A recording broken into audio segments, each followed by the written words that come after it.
crime, sports, and entertainment.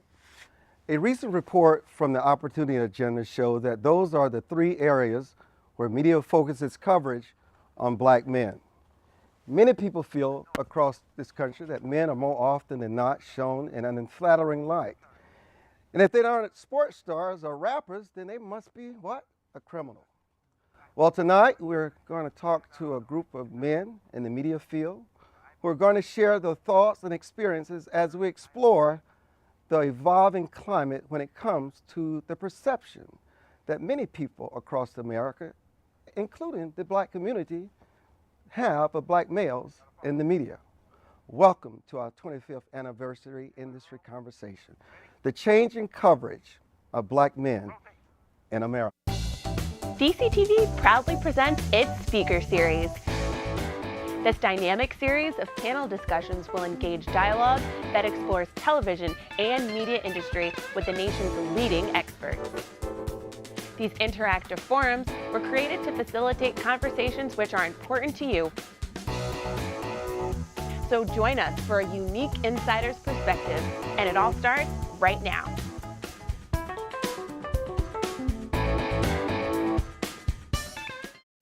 Welcome, members and viewers. I'm Armstrong Williams, your moderator for tonight's live town hall meeting. We're coming to you live as we celebrate DCTV's 25th year of service to our community. Tonight, we're hosting our third industry conversation about the changing coverage of black men in the United States. Now, you can find out more about our upcoming speaker series and other 25th anniversary activities by visiting dctv.org. And don't forget to share your thoughts about this topic on Twitter at #IndustryConvo. And later in the show, we'll be taking questions from our live studio audience as well as our social media desk. Tonight, we're joined by a very distinguished panel, and we welcome them. Jamal, welcome to our town hall meeting. We're glad to have you join us. Good to be here. Thank you. Yes. Janks Morton, welcome to the panel. Always. And last but not least, Mr. DJ himself, 93.9 personality, Easy Street. Welcome to the conversation. Thank you. You're also, it's interesting, a co-founder and circle of friends. You're a mentor in the inner city of America. You know, what can you tell us? You know, we have this conversation. We have it often, and we've heard the stories. What is it that you have been able to glean from your mentorship that these young men so desperately need, and what they're really crying out for that we're missing? Love. And it's really sad that when you go out to the schools, you talk to the young people, you look in their eyes, you can see that, you know, the missing pieces of their lives. A lot of times, it's a lack of a father. And we know that in the African-American family, the father not being there, we have a lot of young brothers that are growing up without the dad role. They don't know the basics about how do I tie a tie? You know, who's gonna teach me how to shave? You know, how should I wear my pants? How should I talk to my mom?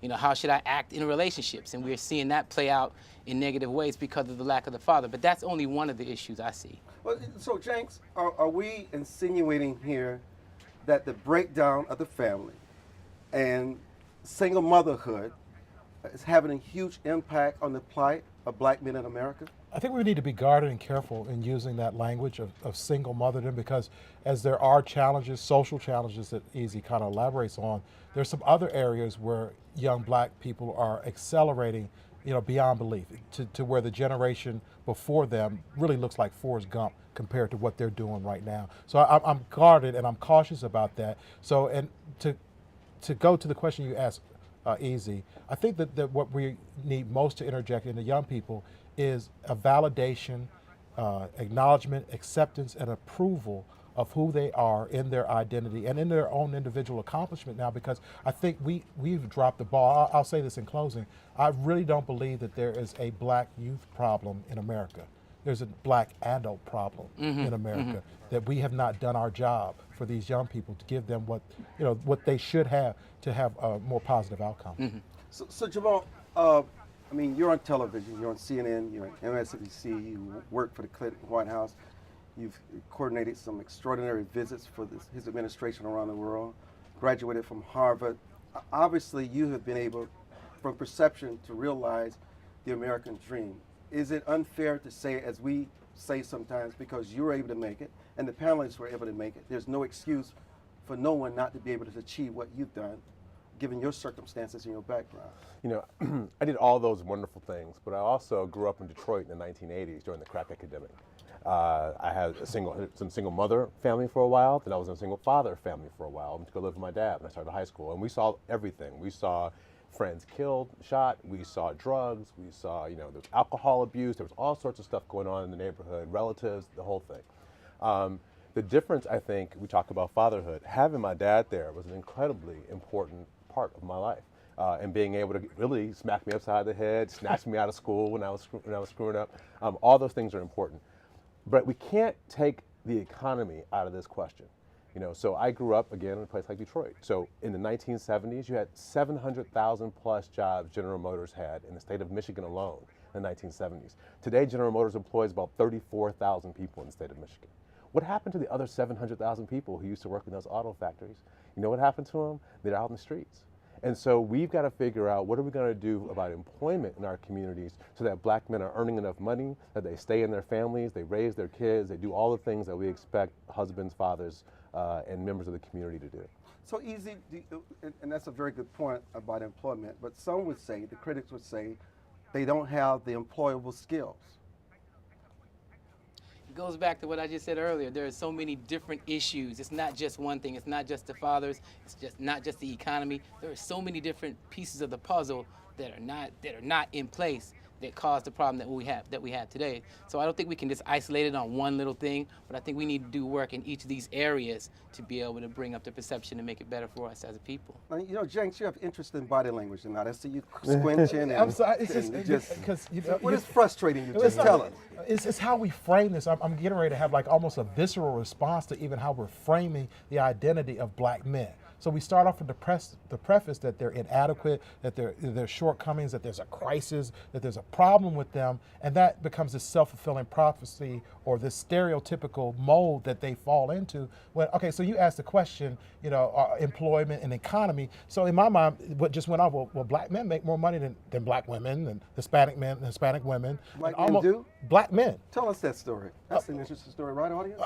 Tell us more. Black men's, the median income for black men is on par, almost at the same as white women who stay at home, but there's some other things going on. So when I start hearing the negative of it, I want to be the counterbalance to this conversation. That, you know, if we constantly drive towards what's wrong with the brothers, where are they coming up short, what can we do to help them out, then we're opening up this chasm of inaptitude for their identity. I want to stick with this. I want to come at you guys. I want to be fair here. So why don't you tell us, because I know you've done movies on this, you've focused on this topic, why don't you tell us what's the real perception of the achievement that we don't talk about, the stats that back it up, of how black men are progressing in America? And with me, I don't like baby boomers, even though I'm one. I can't stand them. They get on my nerve. Baby boomers are just this anomaly in black history.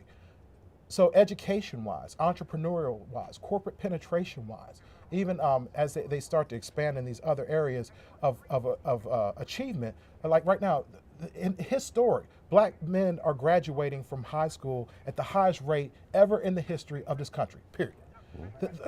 The study just came out yesterday from American Enterprise Institute that a black father in the household increases your potential to graduate from college. These things, so we can't just, and again, to uplift my sisters, I say, you know, there might be an upside to having father absence in certain situations because women have a hyper emphasis on education, which is translated into graduation rates, college matriculation rates, college enrollment rates. It's gone just quadrupled since, you know, the 70s. So these things that this group of individuals are doing is the counterbalance to what the media is constantly telling us that they're not, that they're criminals, that they're thugs, that they're inadequate, that they need affirmative action, that they need to uplift and elevate it because they start off from a place of inadequacy, which I viscerally and wholly reject. Black men are just as capable and competent as anybody else out there, and I refuse to accept that we need to start from a preface that they are less than. I can't do it. Now, Easy, you can't give us any more sound bites. Well, You gotta talk. I'm sorry. I'm sorry, but No, I'm passionate you about gotta- that. I see your body like. So give us some meat. I am a fan of this man's work. Okay. He has a documentary called like Hoodwinked, and his work changed my life because, Wow. yes, it did. And I know I never said that to you. Yes, because he's a numbers guy, and a lot of times numbers don't lie. And so he went into the Department of Education and found the numbers that actually prove that there are more African American students in college that are in jail. Right. Because the media will pump out a story and say, hey, the brothers are in jail at an alarming rate, XYZ. Yep. But this guy goes and finds the numbers Right. to refute that and prove that, hey, no, that's not the truth. So I give him tall respect, and he's So absolutely this right. is where we must go with this. I don't know how much time we have Sorry, before the I'm break, but I'm being enlightened. So I mean, so look, is there a conspiracy in the media not to tell the truth? Wow. Is there? Can we get to that part? That's a good How much comment. time we got? Yeah, we're ready for that one.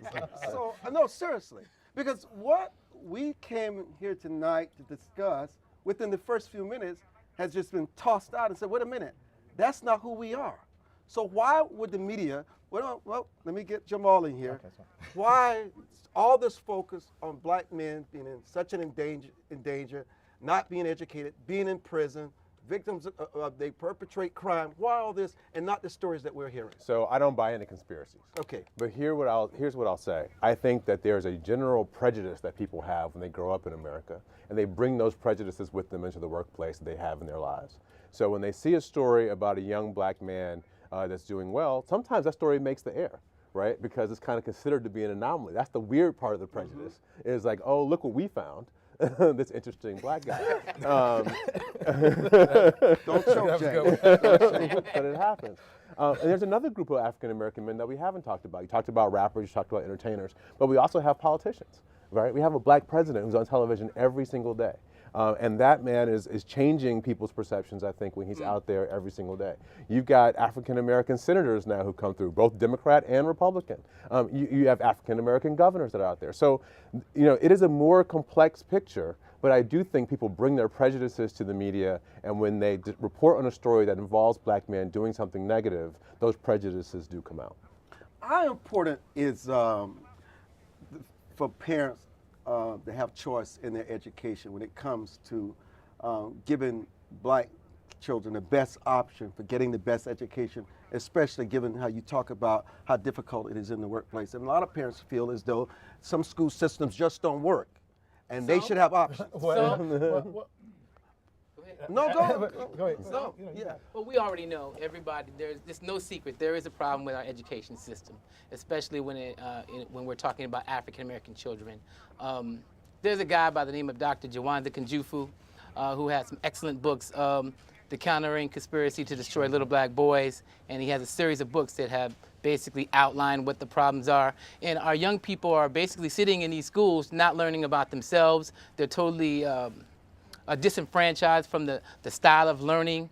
There's probably like one guy, that Mr. Canada up in Harlem, that's really doing it right. But for the most part, the education system, this is not a disrespect thing, this is a fact thing. They just basically teach our kids to remember a whole bunch of dates and times, but they don't teach them how to think and live. So how do we do a better job? Let's just start with the education. Well, and I hear the question, and I think that education needs to take on a broader mosaic. Okay. That, I'm not here to advocate for charter schools. I'm not here to advocate for private or single gender or single culture. But should you have a buffet? It should be a broad spectrum of opportunities. You go from Tim King up in Chicago as single gender, black male. David Banks, wonderful American Eagle Academy Foundation, Jeffrey Canada. These are, even here in Washington, D.C., Marco Clark, Richard Wright, Public Charter School.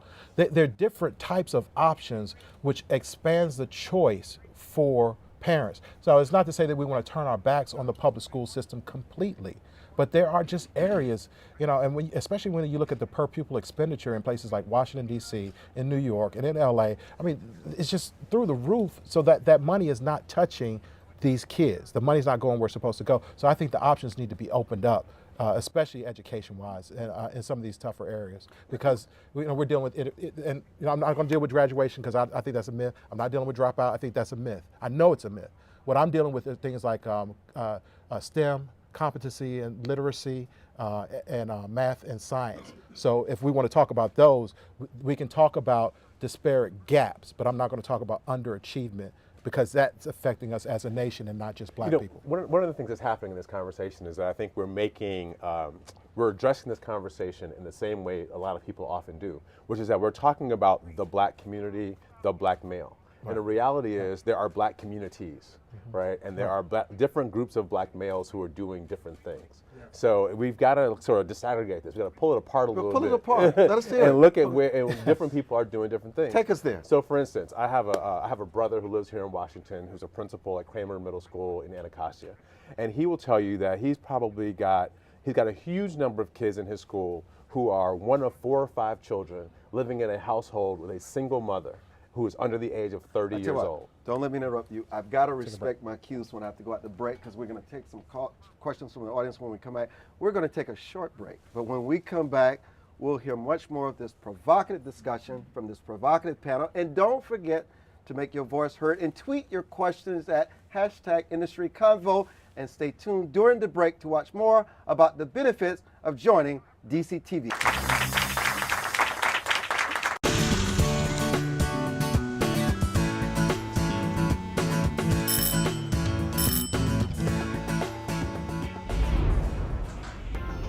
Hi there, come on in. It is so nice to meet you. As you know, we have been super busy with our year-long 25th anniversary celebrations. But let me tell you, everyone here at DCTV has been super excited for your visit. Oh, may I take your coat? Well, if I had a coat that nice, I wouldn't want to take it off either. Follow me, please. So we're going to remove exposure, as you can see, right here. Oh, I see you noticed one of our training classes. Hey, we have visitors. Hey! DCTV has been remarkable in training adults, youth, and organizations in TV production over these 25 years. It is really important for us to not only be a platform for producers, but also a building block for future generations. And to think we have these classes for free or for very little cost. Well, we have a very special guest who has been waiting for you in the studio. Follow me, please. As you can see, DCTV has turned the Brooks Mansion into a state-of-the-art HD facility. DCTV also airs over 900 hours of locally produced programs each month. And last year, we trained elementary, high school, and college youth and adults, which resulted in over 1,000 hours of training. We're here. DCTV is illuminating the city with its 25th anniversary celebrations. That's right, we said celebrations because we're celebrating the entire year with amazing events for everybody. That means we're celebrating the entire year? Check out the events. Concerts featuring major recording artists, celebrity-hosted game nights, flash mob events, mouth-watering food festivals, and so much more. And each event is free. Free is my favorite word. For more information about a year full of events, log on to DCTV.org or just watch the channel. Look forward to seeing you there. Turn up.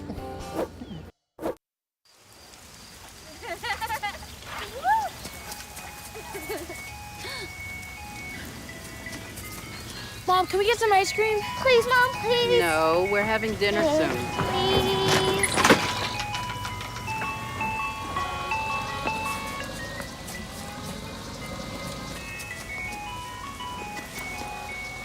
You don't have to be perfect to be a perfect parent. There are thousands of children in foster care who will take you just as you are.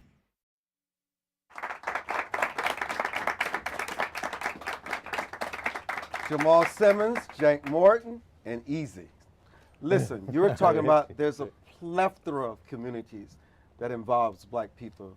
Please continue to come. So the different communities. So I was referring to my brother's school over in Anacostia, who has a lot of kids who are in that school who are, one child in a household with 4 or 5 others, one single mom, right? That one kid in that household needs something very different than a kid who's growing up in northwest part of DC, got both of his parents or her parents in the household, or one parent who's making a middle class income. I mean, it's a very different kind of environment. So we've got to think about what different young boys and men need to get through to where they need to go. I do some work. I have a website called flyclick.com, and Flyclick is focused on lowering the barriers on technology for young people so that they see themselves in what's happening in the technology sphere. I don't want to see another generation where we have 3% of computer science exam takers, AP exam takers, to be African American in this country. That number is too small. You can't have that number and then see us participate in this growing industry, $2 trillion global industry, and no African Americans are participating. Less than 2% of people who start tech companies are African American or Latino. Those numbers cannot continue. Let me bring something very sensitive into the dialogue. I want to talk about the issue of race and the impact it has on the opportunities and the achievement. And what does it really mean when you say black men, black people? What are the images and what is the mindset when you hear that? And how it is internalized and what people become and how they're supposed to act. Help us understand. I did an interesting kind of case study in one of the films that I did in Hoodwink. And I went around Howard University, Bowie State University, Virginia Union University, a couple of HBCUs, and I asked a singular question. I'm getting to your point. I asked young black people to name a positive stereotype, because stereotypes can be positive or negative. Mm-hmm. To name a positive stereotype about black people. Dead silence. Dead silence. Cannot formulate a constructive, positive uplift of a group definition anywhere, anytime. Because the most creative people on the face of the planet. There you go. Thank you. No, I'm not asking you. I'm talking about the generation we failed. Yeah. That we've given them so much of this garbage. The garbage of dropout, the garbage of incarceration, the garbage of inadequacy, the garbage of that you're less. Out-of-wedlock births. Even that. The single mama drama. Yeah. We've told them they can recite negative stereotypes. They can write a dissertation on that thing. How deep is that impact? It is an inculcated message into the heart, mind, and soul of a generation. That, like, this is one of the hardest episodes that I had to edit in a film. I had to sit there and watch, over and over again, young black people who cannot come up with one summary statement of collective worth of who they are or we as a people are. That's a painful space for us to be in right now. And again, I think it's a reflection of even some of the things, like not this panel, but panels I've been on in the past, forum discussions, state of black America, how messed up is the brother, save our sons, help our brothers out, all of this garbage that has always told them that they are no good. And we've got to change this thing. We have got to turn the perception and do a paradigm shift, understand where this data and this perception come from, why it's skewed this way, why the media will portray us this way, and then what are the outcomes if we continue along this path. So let me take it deeper with you, Jamal. Let me come back to entertainment and media. How dangerous, we know the benefits, is it that the media pushes rap artists, entertainers, and celebrities as the role models for these generations? You know what's interesting? I'd love to get easy shooting on this, because this is his world where he lives in. Right. But what's interesting to me as I pay attention to this is that the young people who are involved in these industries, they aren't the same young people who were in it when I was a teenager back in the 1980s, right? So in the beginning, maybe you just wanted, an artist deal. And then maybe you wanted a label deal. Now people are looking for product deals, right? So these kids are learning that you can't just be an artist, you also have to do something else to be able to make money in this game. And you know what? I don't care if they're rappers. I just want to see them take the money and the shine they get from that experience and then use that to go do something else while they're at it. Mm-hmm. One thing that I want to say is probably some of the sharpest minds you'll find in the black community are involved in hip hop and making music. I mean, look at, let's say, Diddy. Now, just recently, they didn't want this guy speaking over at Howard University because he didn't graduate from that school. But look how much money this guy has been able, as an entrepreneur. Right. And we know that, in some senses, a lot of people say money is power, correct? Some people would say freedom of speech, yes. But at what cost and to whom? Mm-hmm. His message. His message. Yes. I think he has a great message. If you want to look at the negative stuff, then and throw that out there. Oh, and, I didn't say and- anything negative. Are you No, I'm just saying. I'm saying negative there's stuff? going to be some people that are going to have negative things Do to you say. believe there's negative stuff? Oh, of course. There's good and bad in all So things. what's the impact of the negative message? Well, what's the impact of the negative message from Warner Brothers, or from Yeah, Well, or some from ABC, some or- people would say they're one and the same. You know what? If you really want to look at it, We really want to look at it. there's Yeah. okay, so you have a rapper that makes 20 million. Let's forget about the No, money. no, no, no. Let me Just the finish. Let me impact. finish. you No, can't no. forget Let about me the watch, money. watch where I'm going. Watch Okay, where I'm going with take this. us there. So you have a rapper, and he makes 20 million. What about the guy that gave him the money to make the album, to produce the videos, to get on? How much did he make? $700 million. $700 million. So he's really getting scraps on the table, and this is happening over and over and over again. Let me give you this analogy. Okay, so if the police officer is downtown DC looking for a drug dealer and they see a guy selling drugs on the corner of whatever in Northwest, they're going to go in and say, okay, we see that you're selling drugs. The next question they're going to ask you is this. Give me who the next guy is. Who is the supplier? Do we ask that about the rapper? No, we get mad at the rapper. We don't say who put you on. We say you're the problem. We don't look at the guy making $700 million. Okay, so let me, as the moderator, cut to the chase on this. Okay. You know, as an entrepreneur, I believe in free enterprise. Yep.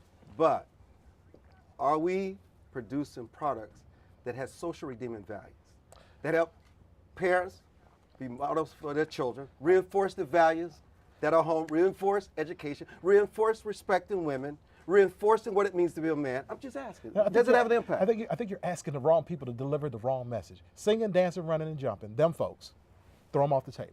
Because if you look at the spectrum of millionaires, black people who made over $1 million, insignificant portion, the singing, dancing, running, and jumping. But they hijack the conversation because we just have this iconoclast perception of, we take authority as truth instead of truth as authority in this country. If you're popular, then you have something relevant to say, and it might be valid, especially when we get into the political sphere, which drives us all crazy. But in this larger conversation, we miss the boat again. You know, as we spend our time wasting our heart and soul talking about incarceration, when we should be talking about this kind of case study, like how do you get from Morehouse to Harvard? We need to talk about that, but we want to focus on this. So we're talking about singing, dancing, running, and jumping. Well, I don't care about. I really don't like none of them. They got nothing to do, no redeeming social, they're vile. Really, I've not met a rapper yet, there might be one, I don't know, that has any redeemable qualities socially to talk to my kids, period. Have you met Common? Really, Common? I haven't met Have you Common. met Mos Def? I qualified. Have you met KRS-One? I Right. qualified. Have you met Chuck D? I qualified. I said, have I met? I've Okay, met a you few. know what? I've Let's get met him on the Little phone. Easy, Little Greasy, and Little Cheesy. But you know, it's not about my point is though. So what I'm saying to you is that, do you want these people leading the conversation to our young people about what it is? No, I don't want them. I don't want them. I don't even. I love Common, and I do love Kanye, but no, I don't love Kanye. I'm sorry, KRS. I got caught up. But when it comes to this, what about the Armstrong Williams? What about the Ed Alvin? These guys, quiet, off the radar, don't know nothing about them. But what about trajectories? How did you do what you did, and how can we begin to set up pathways for the 1.5 million black boys in college right now that are going to be looking for trajectories and pathways? Let me spin to Jamal off this point for you, okay? People talk about young people, but as a child growing up, I had to learn work ethic, discipline, sacrifice, thrift, and being a man for my father. It had to be an example. I would venture to say, and I think the audience would agree, that most young people don't know what work ethic is. Really? No, most don't know. Have what you it ever is. been in a No, basketball I'm just court saying, at 11:30 at night? I'm gonna reject that too. I'm not getting it. Okay. So you reject the argument. I reject the preface. I think you're starting from a perspective. First Okay. of all, we're not going to create a generation of mini-me's, right? We got to Okay. stop looking at kids and saying, Okay. oh, what's wrong with you is you don't think like I do, behave like I want you to behave, That's and right. do what I want you to do. See that? Right. I didn't do everything that my parents wanted me to do either. Right. And in fact, when I talk to young people, I tell them, your parents are smart, but they ain't that smart. So listen to them, but don't listen to them all the time. Right. Because you're going to have to challenge them because you see things differently from what they see. Very good. Because So you you're have saying, a different perspective. So than they you're do. saying that then this new generation, that parents may not understand who and what they No, are. what I'm and they're saying, trying to live by their old ways. No, what I'm saying is this. tradition. What I'm saying is this. Instead of us starting completely by what's wrong with them, let's start with some of the things that are right with them. That's right. And what we do know is if they believe that there is an objective that is attainable, they will work hard for it, they will take risks for it, they will stay up late for it and be disciplined for it. If they think they can go to the NBA, they'll do that. If they think they can rap, they'll do that. If they think they can make money selling drugs, they'll take some of the biggest risks there are in life. If that's Is what that it a good takes. thing? Well, what we know is they will do it. But So is what that we a good thing? So what we have to do is to hijack their interests and then point them in a way that can be more productive. How do you hijack them? So, for instance, they want to be basketball players. What a lot of them don't realize is there's a lawyer that basketball player has, there's an agent that basketball player has, there's a team doctor on that basketball team. You can be in the league and not be on the floor and make probably as much money than most other people who are journeyman players in the league. Okay, I'm going to take what you said because I want to take this to another issue.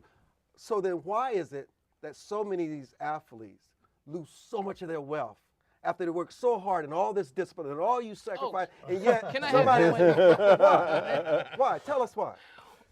Very sad. Another very sad Pathetic, point. some would say. Yeah. But look at Magic Johnson. But tell us why. I think they, again, lack role models. Individuals in their families they don't have the intellectual, the financial intellect to teach them how to save money and how to build wealth, how to hold on to it, and how to cultivate it. But They've they never just been argued taught. they do have the and you know intellect. what? You know what? The school system does not teach financial intelligence at all either. They don't do it. So how you expect these guys to get millions of dollars and then expect them to be able to manage it? The schools didn't teach any of these guys. We're separating these. These are two different conversations. Help So us. you can't Okay. mix this up. Okay. Like, yeah, Okay. they're Fair smart enough. on the court. Oh, okay. Yes, we agree Like with me, that. I do good in school, but they didn't teach me how to do taxes. Right. Really, IRS called me the first time I went. I didn't know how to handle that. I mean, I got to get a lawyer, but what I'm saying is you can have intellect in a space, and your point is so valid because these brothers, young brothers right here, are just affirming what you're saying. Like, we can no longer stop like, sitting back going, you know what, you don't know your history, you don't know where you came from, you don't know how to pull your pants, all that foolish. Hold that. It's too. We don't want to disrupt. It's so good. We're going to a break. It's a short break. Later in the show, we're going to take some questions from the live studio audience. And again, don't forget to keep the conversation going by using #IndustryConvo. And stay tuned during the break to watch more about the benefits of joining DCTV. And guess what? We'll be back.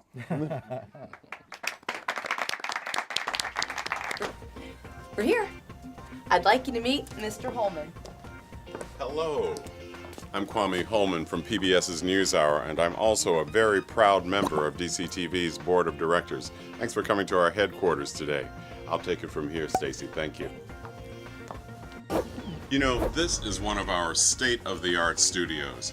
These studios allow DCTV members to create dynamic programming of an entertainment nature, of a news nature, and of an educational nature. Come on around and have a seat. Our DCTV producers create programs for an audience of 375,000 people in the District of Columbia. DCTV has a long and storied history that stretches all the way back to 1988. You are right, Kwame. DCTV is a nationally recognized community media network that first went on the air in 1988. DCTV expanded its channels and its studios, moving from operating out of a cubicle in DuPont Circle to another small facility in the Anthony Boeing YMCA to Brooks Mansion in 2000. I'm sorry.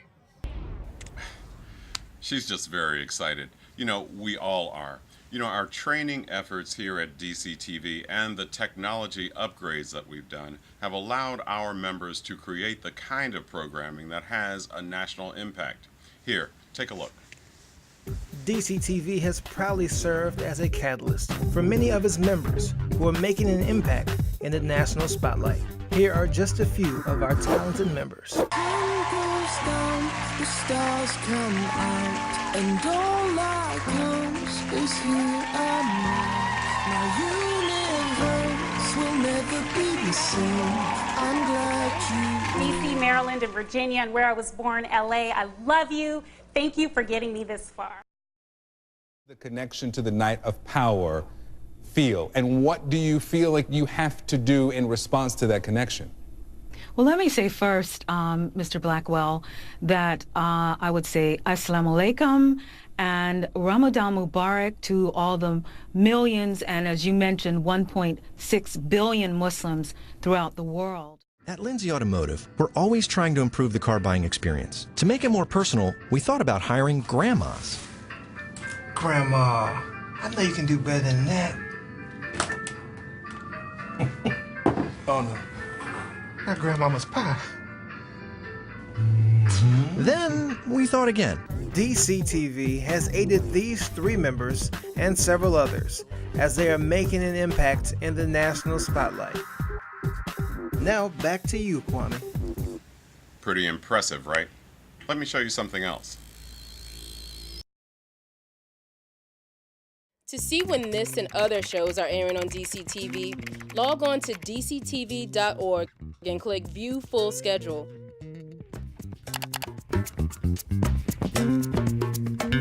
You can also watch DCTV live on the internet 24 hours a day, 7 days a week, no matter where you are. DCTV, anytime, anywhere.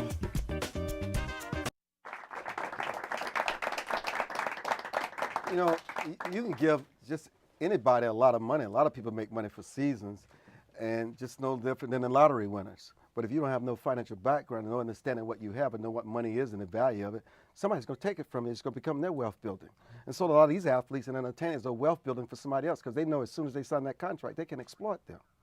But not to belabor that point, but now you're starting to get those role models, though. You are starting to get the Magic Johnson that you referenced before, right? And Magic can have a conversation with LeBron James or with the next generation and have that conversation with them in a way that you or I can't, right? And so these role models matter. And we talked earlier about finishing school. You know, there's a guy named Peter Thiel. Peter Thiel is paying kids to drop out of college, come work for him, and paying them $50,000 a year to start companies, right? You know how many African Americans in the last 2 classes that he's had? 2. Because they're unaware. Because they're unaware. Okay. And we got to get to our young How do people they and get find them out about more this program? engaged in these programs. And some of us as adults, education is important, but most people who have become very wealthy in the technology space have done that when they were teenagers, is when they started. So they need to be in school and they need to be building companies at the same time. It's a new game. The complement to that too, especially as we're talking about black men, Dr. Ivy Tolson out at Howard University did a great analysis of the top 10 incomes, 10 positions that black men are the top dollar, and 6 of those 10 are non-educational related. So construction business owner and a refuse service, or some of these there are other trajectories. There's an importance to education, but there's Booker T. Washington, if you teach a man how to think and not how to work with his hands, you taught half a man. So this other stuff that trajectory, especially the tech, I love that stuff. There's other trajectories out there outside of traditional post-secondary achievement, even though young black men are doing phenomenal in that space. Let me talk about a taboo subject. Briefly, because here we go. It's something Take this mic off me. Something people don't want to talk about anymore. Is there a place for moral striving and in faith and God in this debate when we talk about black men and families? Is there still a role for God? It's the age of man where man has become God and God is no longer needed. I don't know. I don't know. I'm upset by somebody about mentioning that, but is there a need for it? I think absolutely. I think success is built on a 3-legged stool is what I was always taught, right? It's skills, it's opportunity, and it's will. Government can help you get skills. Government can help you get opportunity. Government can't give you the will to succeed. The will to succeed has to come from families, it has to come from church, faith communities, it has to come from value-based systems. And that's the place for communities to really focus on young people, is to get them to start to focus on what it is they have to do in order to be successful and point them to some of these new opportunities that many of them never heard of. I had never heard of being an advanced person for a president of the United States and traveling around the world doing that. I didn't even know that job existed until I was 22 years old, right? 21 years old. So we've got to explain what these new opportunities are to them so that they know what it is they're shooting for.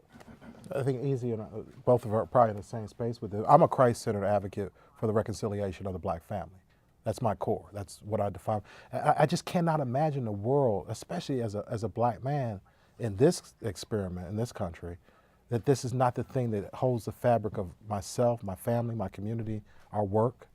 and all of us together. I can't fathom. I meet black atheists all the time. It's just an amazing thing to me. I just can't wrap my mind around it. But for what I know the divine, and there's no reason I even get to sit on a stage like this without that. It just doesn't happen. So. You know, I was having a conversation with one of my daughters, and my oldest daughter. We're having a conversation about music, hip hop, and artists nowadays are talking about God, and they're mentioning God more than we've ever heard in any rap song. So I think that this generation, they're getting it in a different way. They may not be going to church, right. But when Rick Ross says hallelujah, they know it means all praise, go to God, Right. And I think that that's a good thing. And for some people that are not into hip hop, they, well, what about all the negative stuff? He used all this other language, but he said hallelujah. He offset that, but no, because there's going to be some young brothers out there that don't have no concept or even mindset that there is God. But when someone like, a rapper says hallelujah, or when RG3 scores a touchdown and puts his fingers in the air like that and gives it up, I think that the young people will realize that there is a God, and that can open up the door for their further growth spiritually. Let us delve into something that is having a devastating impact on many communities. Would it be progress if we could just decriminalize drugs? Because some people will argue that it's just outrageous that a lot of young men are in jail over drugs, and you have people who are involved in domestic violence, they kill, they have a lesser sentence than somebody on drugs. I mean, imagine the number of these young men would not be in jail if we were just all together decriminalize it and take the economic. They already did that in D.C. and in Maryland, at least with marijuana. And I just wanted to say this, and I'll let you guys comment. But the interesting part about it is we have a huge amount of brothers that are in jail for those crimes of selling drugs or weed or whatever. And now the government, the states that actually put you in jail, want to be able to sell the weed and make money off of it, just like the brothers did that are locked up. Right. Because they have a record, they can't qualify in order to be able to work in a legitimate. They can't even vote to get those guys out. Exactly. There's a great, phenomenal, this thing that I became an advocate for the decriminalization, and this is what gets me in trouble with the church, even though I preach in churches, for everything. Portugal decriminalized personal use of everything. And one of the things that came out of this was the HIV rates fell through the floor. And I'm trying to connect it. I was like, what in the world? Because, I'm a numbers guy. I'm going through. And they came out of the closets. They came out from behind, out of the shadows, and got clean needles. HIV fell through the floor.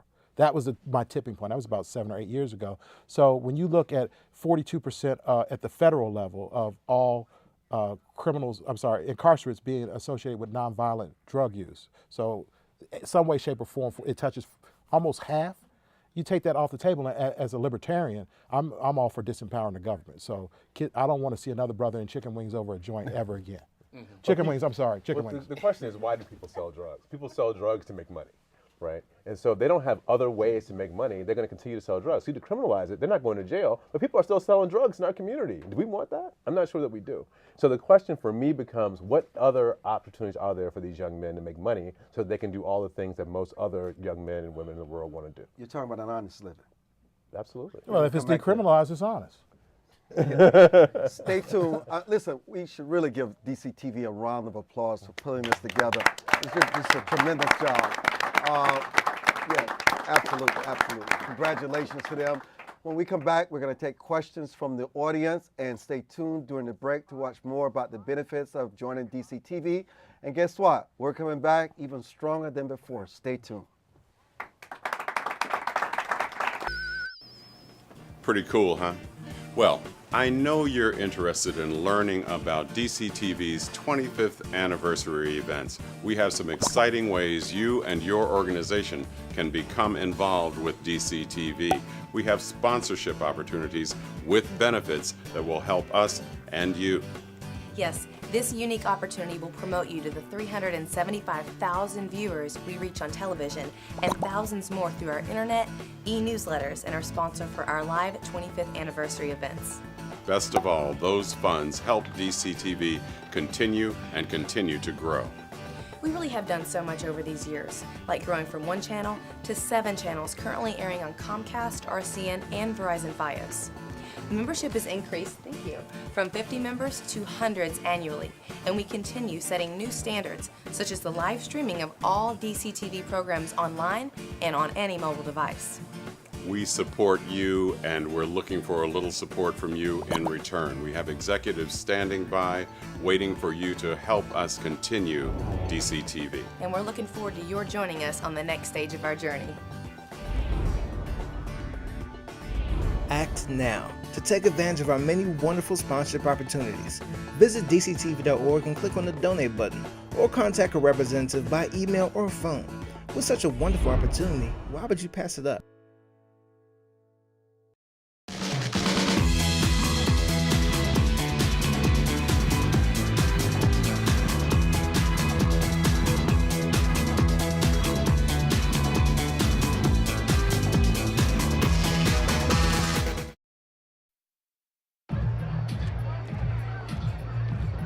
If you drive buzzed, it could cost you around $10,000. You'll face major legal fees, major fines, and steep insurance penalties. You could lose everything. Nothing kills a buzz like getting pulled over for buzz driving, because buzz driving is drunk driving. I grew up in the housing projects of Cleveland. I didn't even know that life could be any better than it was. Education for me has been a way to get away from the agony of what was normal life. I want to be able to impact the community, not just look back on where I came from, but to reach back to where I came from and pull some people up with me. My name is David, and I am your dividend. Here we go. We're gonna make some juice. Looks good. You ready to try it? Challenge your kids to be active and eat healthy. It's okay. Okay. She took another sip. You saw it? Search We Can for ideas on how to get healthy together. And yes, we're back. And we're loving this audience, right? Yeah, we're loving this audience. We're loving this audience, yes. And we're loving DCTV. Yes, we're loving DCTV. Well, we are back. At this time, we're going to take questions as promised from the audience and Twitter. These questions are brilliant. Here's the first question. So this doesn't have a name to it. So state the way you want the black male image to look, sound in 20 years, including accomplishments. Oh, no, brother. We're going to start with you. I'm happy to start. Okay. I'll tell you exactly where I want. As I said before, African Americans are the most creative and innovative people in the face of the planet. Yes. I want us to not run away from that, right? Let's just figure out how we can capitalize on that. We have it naturally, like a natural resource. Let's capitalize on that. Let's marry up that innovation and creativity with some more skills, and we can have the most productive entrepreneurs and business people in this country if we can figure out how to do that. And once that happens, we will wash away a lot of these other problems. We're not going to have everyone answer the same question. We can come back because we want to move that. Oh, keep that one. Do you believe the black male image is under attack to validate the white male image? Is that me? That's me. Yeah. Okay, that's easy. Yeah. Explain. The castigation of black male identity is one of my areas, and this thing goes back to Nimrod. I mean, if I say Nimrod on this stage, people think idiot, I believe. Is that the stereotype? No. No? I read my Bible, well, so I know he's so y'all know, thank goodness, I'm teaching young people about Nimrod. But the denigration, the castigation, this is a long narrative. I don't know what, it's sinister. I don't know what and why, but it just goes on. I mean, we just talking about, you turn on the 6 o'clock news, I just moved to Atlanta. I didn't like the news up here. I can't stand it down there. I mean, I really don't like how that lead story is always about, well, today over in Southeast, blah, blah, blah, shot somebody, some, blah, blah, blah, blah, blah. It just, if it bleeds, it leads. The media is going to take that, and that is become this perception of black identity, because there's so much that they can hit us with right now. They can hit you from the internet, they can hit you from the news feed, hit you from your smartphone, they can hit you from my Xbox. Yeah, send me anyway. My point is that we've got so many different outlets to take in bad information right now that it's just everyone's fighting for our attention, and to put the sorry, no good, criminalize, homogenize black man in front of you is an easy way to catch your attention. So let me raise this because I think the audience would be interested in this question. Who stands to gain financially from these images? Wow, that's a very good question. Businesses. What businesses? All of them. How? Single. Okay, let's just say. Let's just talk about news media. Let's talk about Fox News Network.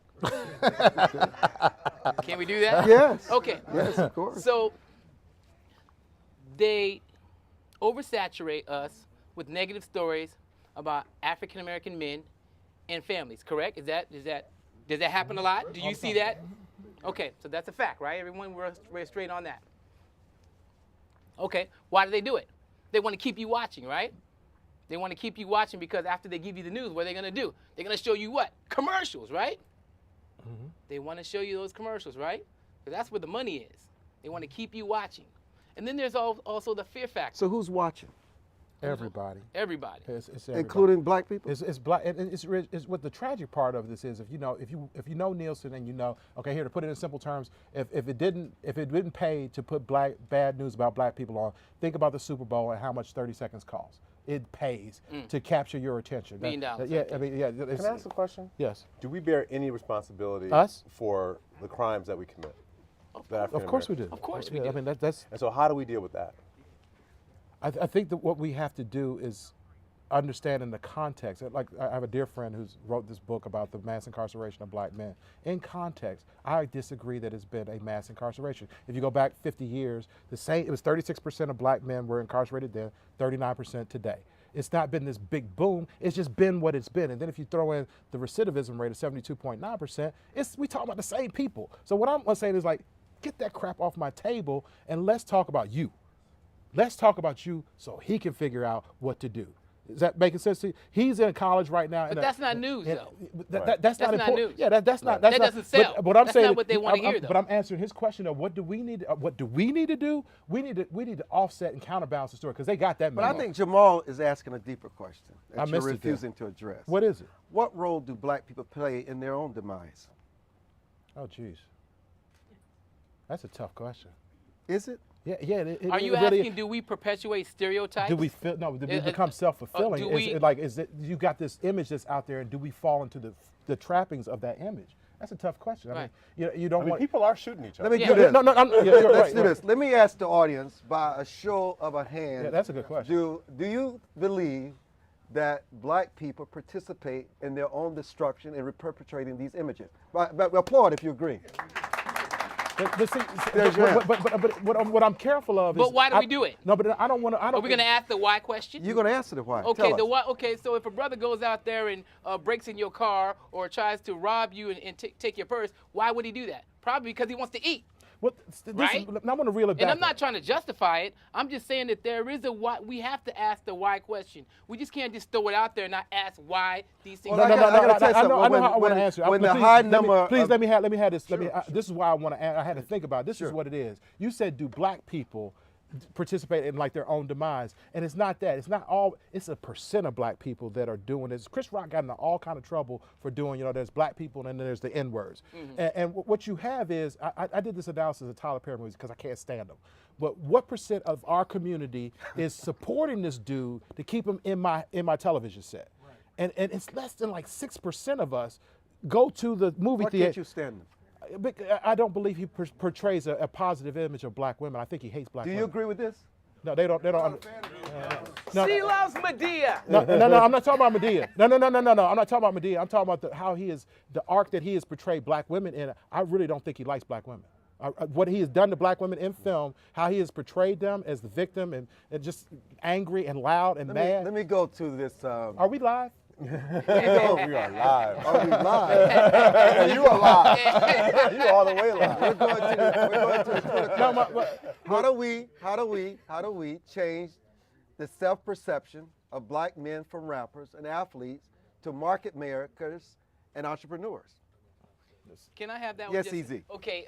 During the break, we were talking about this is the brother's keeper thing that the president is doing. Which is a Yes, wonderful thing the they need to do. initiative. Yeah. This thing is a monster. I'm so excited about what our president has done. It's monumental.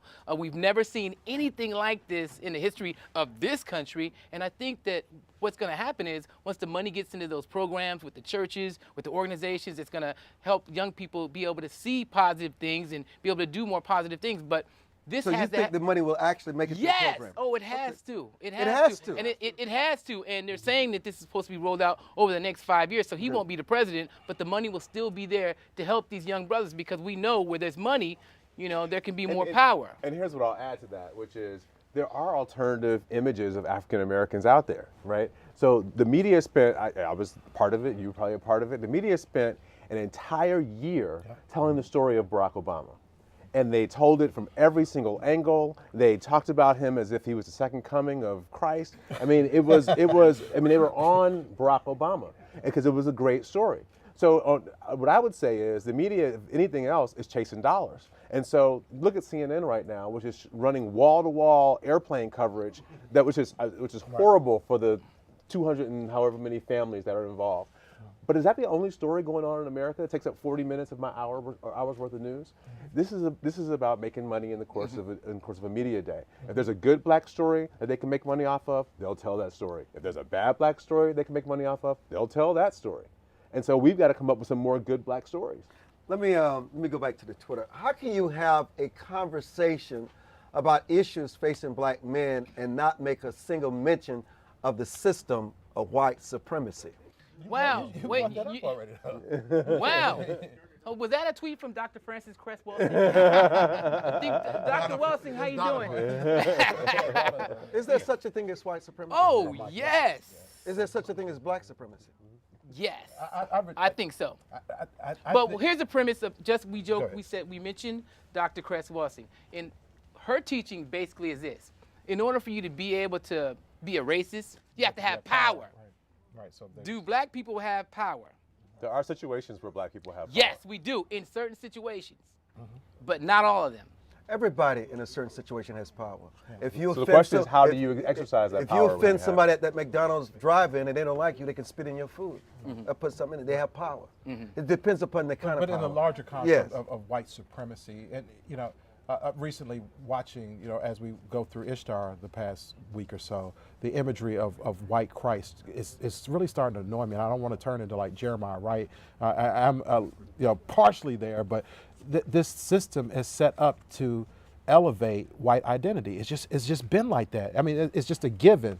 And the counter side of that, where we get into trouble, is that in order to elevate white, they denigrated everything else. It wasn't just black, it was everything. And with that being the construct in which we navigate, we need to understand that system. Again, so my libertarian always kicks in. I'm like, if you keep fighting this system and keep losing, why do you still go and try to fight a system? So can I give you an alternative? How about building new institutions that's based on the new reality of the majority of the country? That's exactly where I'm going. Which includes some white people who actually aren't trying to oppress us. Like Tim Watts. But again, I'm not going to try to reshape a system that was never set up to service me. I'm going to create a new system. How do you do things outside of that? Let me raise this question because it's going to lead to a wrap. What measures of reform can we take to harvest financial intellect and literacy? Look at that. And his point, I think the point is well taken. You talk about these images, but you know what?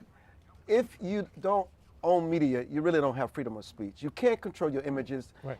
One of the things that the Jews did after coming out of the Holocaust, they say never again. Right. They own Hollywood, they own the media, right. they own it. And you don't see these same images of Jews that you see of blacks in the media. Why? Because they don't own nothing. Not only do they own it, but if they slight them in any way, right, they're gonna come back.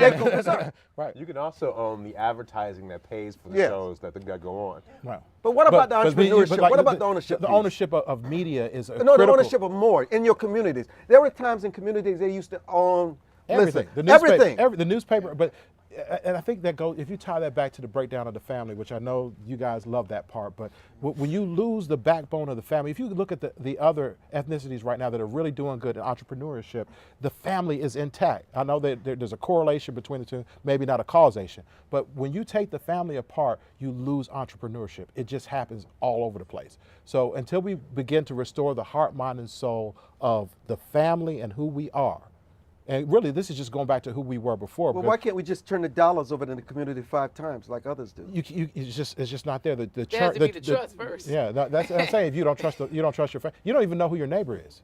That's where we are right now. 5 doors down, and this is going back to where we were. We knew who we were as a community. Listen, we also live in a different interdependent world. I don't care where your business is. Your business can be in a white part of town. What do you do with your money after you make it matters a lot more to me than where your business is and who the customers are that you're selling to. You know what? Believe it or not, we're out of time. Wow. I cannot thank you enough for this important discussion. And we have to congratulate DCTV, but we really want to thank the audience for your wonderful questions. Tonight, we started this discussion. We've given you new things to think about to empower you where you are. Because listen, the government and nobody's going to come where you are to make a difference with your children and your community. It starts with you with a little faith, a little backbone, and one person with courage and conviction makes that majority. Start being the majority instead of the minority. I'm Armstrong Williams on behalf of the panel. Good night on behalf of DCTV.